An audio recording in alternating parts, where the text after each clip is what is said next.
Hi, I'm back. This is still the same day as the organized videos. I just basically got up and took a shower.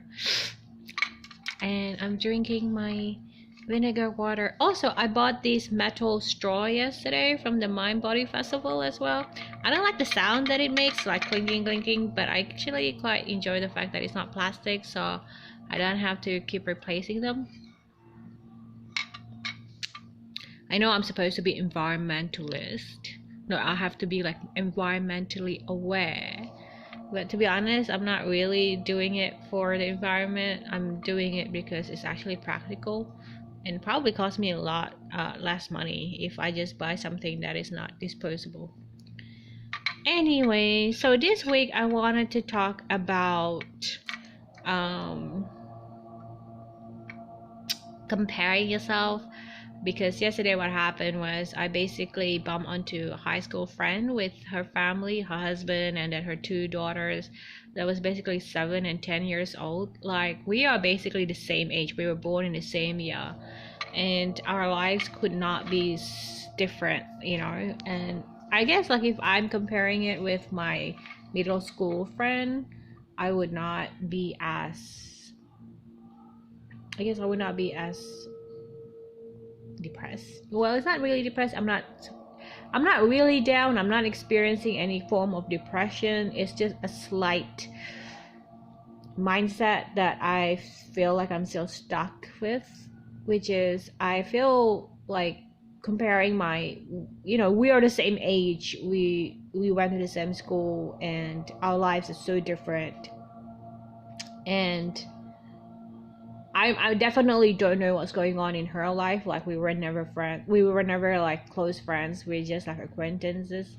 So we were never like be part of a close, tight knit group. So I felt like, oh my god. I guess, like, I felt, oh, that's where I should be, and I'm nowhere near it. I feel like I just graduated high school. I feel like I'm still 20 years behind them, and that's definitely like the concept that I have in my head, that I was comparing my life to with them.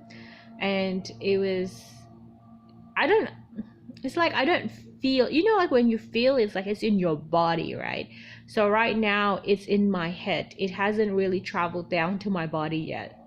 It's just this ideas that I'm entertaining, the fact that the pity parties, like, oh, why are you still in this particular place? And I try to replace it with, good sentences and encouraging words from myself. And what I found was very surprising. I actually felt it with my body. So on, like, last night on my way back home, I basically try to counteract all these negative voices that I have in my head, even though I didn't feel anything from the negative voices. Like, I didn't feel fear, I didn't feel dread, I didn't feel utter disappointment, I didn't feel like, those feelings that are basically physiological feelings and reactions. I didn't feel any of those. It was just a mere voice that just kept repeating itself, and I just want to get rid of that voice. So I basically implemented the self-talk techniques that is positive. So you talk to yourself as if you're a third person, like you parent yourself. You basically say things, I say things like, it's okay, you will be okay, you are doing well right now, you are doing so much better than last year, you've gone through a lot, and you will get to where you want to go. You will achieve abundance, you will have the financial goal that you want, you will find your best mate, and then your friend, and then your husband, and your husband will be very good. Like, all these things, of course, are made up in my own mind. Your husband will be a very good, caring father, and also encouraging and supportive supportive person, and you will have a good life. Your life is going to be very happy, very calming, very everything that you always wanted in a life. And because you wanted these things so much, and then it's so precise, it just takes a little bit of time to come together. And that is why you are where you are right now. It's not like you're a failure, but you're just on your way of creating this thing that you always wanted, and you put all your misery basically in the front end rather than on the back end. So that's why we are where we are right now. And when I just kept telling myself good things, and then kept telling myself like good predictions, and the things that you say to a child to soothe them, I basically say those things to myself as well.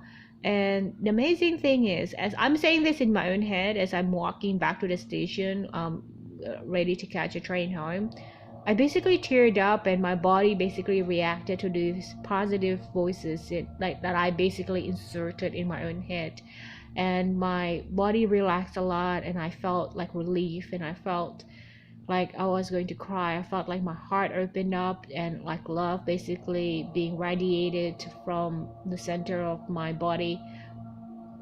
And I realized, okay, maybe I have accomplished something. I may not have accomplished all these material things that most people accomplish, like getting a spouse, having children, having basically purchasing their first home, having a steady job for like 10-20 years.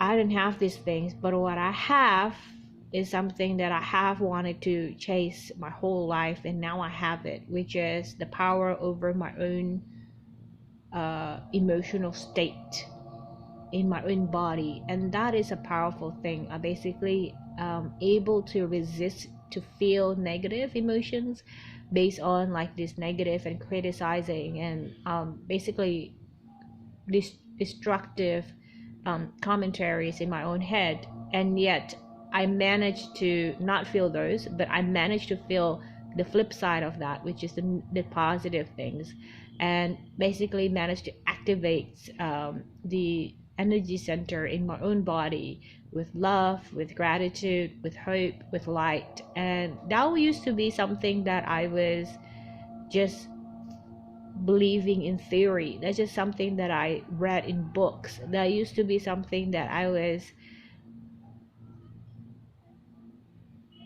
was always thinking it's somebody else's experience. It's not my experience. But now it has become my experience. I have become a spiritual guru manifested. Oh my god.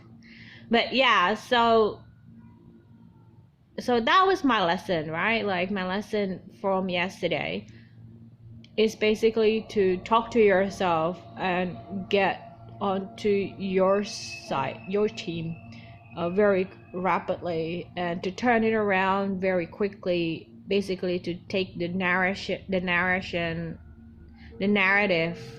into your own hand, and talk to yourself from your own, as if that you are the coach of your own team. And eventually with time your body will believe it, like my body believed it yesterday. But for the past 35 years, or no, for the past 30 years before that, maybe 32, 33 years before that, it didn't believe it. It just really rebelled against it. But now it accepted as fact that yeah, things will get better, and I will get what I want. And it doesn't have to be fast and instant. It can just be gradual but steady and certain. And those things are invaluable when you start believing in your own words, in your own positive information.